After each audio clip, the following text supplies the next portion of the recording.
मेरे प्यारे देशवासियों, कला, साहित्य और संस्कृति की सबसे खास बात होती है कि ये किसी एक दायरे में बंधी नहीं होती। इनकी सुगंध सभी सीमाओं को पार कर लोगों के मन को छूती है। हाल ही में पेरिस के एक कल्चरल इंस्टीट्यूट सौंथ मंडपा ने अपने 50 वर्ष पूरे किए। इस सेंटर ने भारतीय नृत्य को लोकप्रिय बनाने में अपना व्यापक योगदान दिया है। इसकी स्थापना मिलेना साल्विनी ने की थी। उन्हें कुछ वर्ष पहले पद्मश्री से सम्मानित किया गया था। मैं सौंथ मंडपा से जुड़े सभी लोगों को बहुत बधाई देता हूं और भविष्य के प्रयासों के लिए उन्हें शुभकामनाएं देता हूं।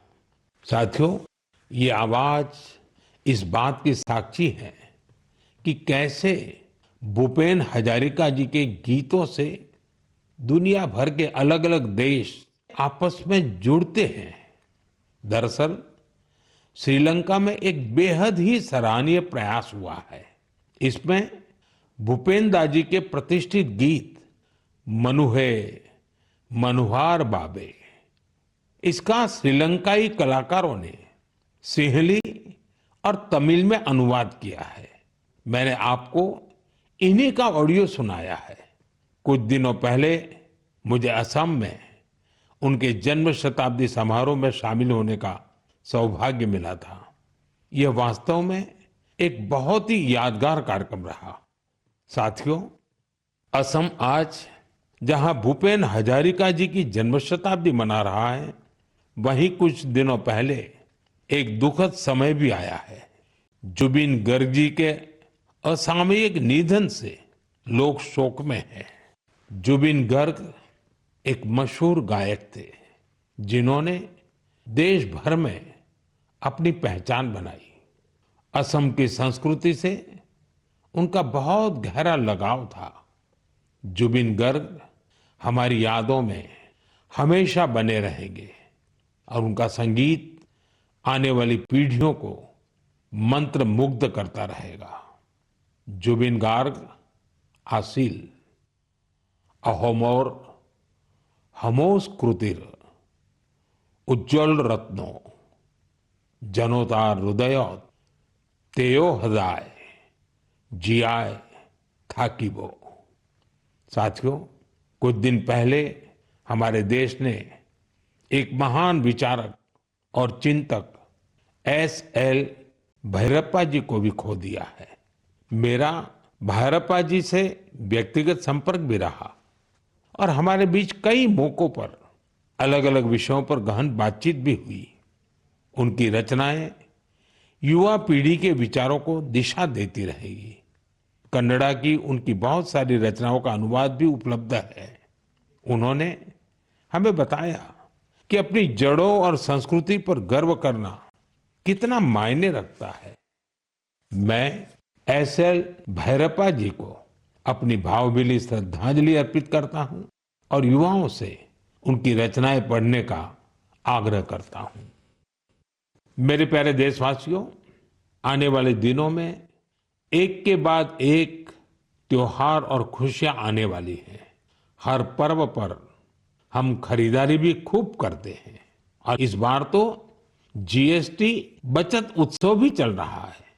साथियों, एक संकल्प लेकर आप अपने त्योहारों को और खास बना सकते हैं। अगर हम ठान लें कि इस बार त्योहार सिर्फ स्वदेशी चीजों से ही मनाएंगे, तो देखिएगा हमारे उत्सव की रौनक कई गुना बढ़ जाएगी। वोकल फॉर लोकल को खरीदारी का मंत्र बना दीजिए। ठान लीजिए हमेशा के लिए जो देश में तैयार हुआ है वही खरीदेंगे। जिसे देश के लोगों ने बनाया है वही घर ले जाएंगे। जिसमें देश के किसी नागरिक की मेहनत है उसी सामान का उपयोग करेंगे।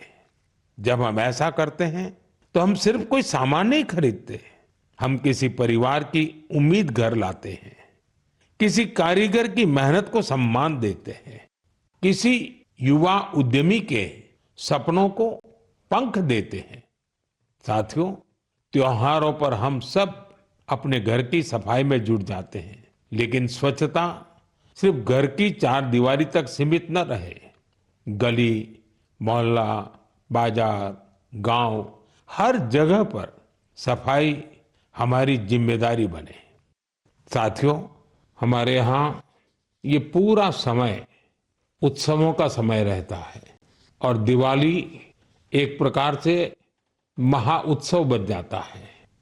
मैं आप सबको आने वाली दीपावली की भी बहुत बहुत शुभकामनाएं देता हूं, लेकिन साथ साथ फिर से दोहराऊंगा, हमें आत्मनिर्भर बनना है, देश को आत्मनिर्भर बना करके ही रहना है और उसका रास्ता स्वदेशी से ही आगे बढ़ता है। साथियों, मन की बात में इस बार इतना ही। अगले महीने फिर नई गाथाओं और प्रेरणाओं के साथ मुलाकात करूंगा। तब तक आप सबको शुभकामनाएं। बहुत बहुत धन्यवाद।